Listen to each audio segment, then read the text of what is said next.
अस्सलाम वालेकुम प्यारे नाजरीन, आपको गोल्डन टिप्स में खुशामदीद किया जाता है। नाजरीन, मज़ाहिब की कदीम किताबों के मुताबिक इब्लीस यानी शैतान जिन था और अल्लाह ताला ने उसकी इबादत के बाइस उसे फरिश्तों में शामिल कर लिया। बाद अज़ां उसकी रियाजत का सिलसिला जारी रहा।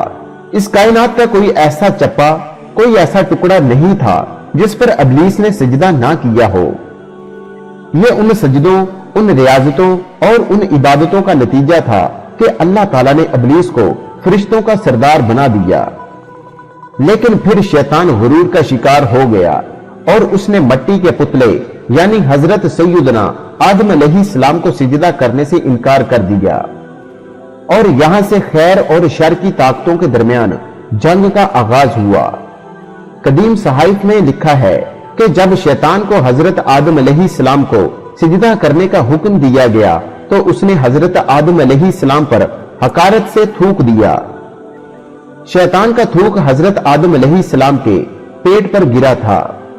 बाद अज़ां अल्लाह ताला ने हजरत जिब्राइल अलैहिस्सलाम को थूक वाली मट्टी निकालने का हुक्म दिया। हजरत जिब्राइल अलैहिस्सलाम ने जब ये मट्टी निकाली तो हजरत आदम अलैहिस्सलाम के पेट पर एक छोटा सा सुराख बन गया। यह सुराख नाक की शक्ल में आज भी हमारे पेट पर मौजूद है। अल्लाह ताला ने उस नाक की मट्टी से कुत्ता बनाया था और कुत्ते में 3 खसलतें होती हैं। पहली ये है कि ये इंसान से मोहब्बत करता है क्योंकि ये इंसान की मट्टी से बना था। ये रात को जागता है, वो इसलिए कि उसे हजरत जिब्राइल अलैहिस्सलाम के हाथ लगे थे।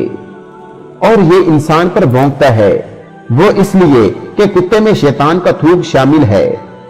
और आपको ये जानकर हैरत होगी कि कुत्ता दुनिया की वो वाहिद मखलूक है जो शैतान को देख सकती है।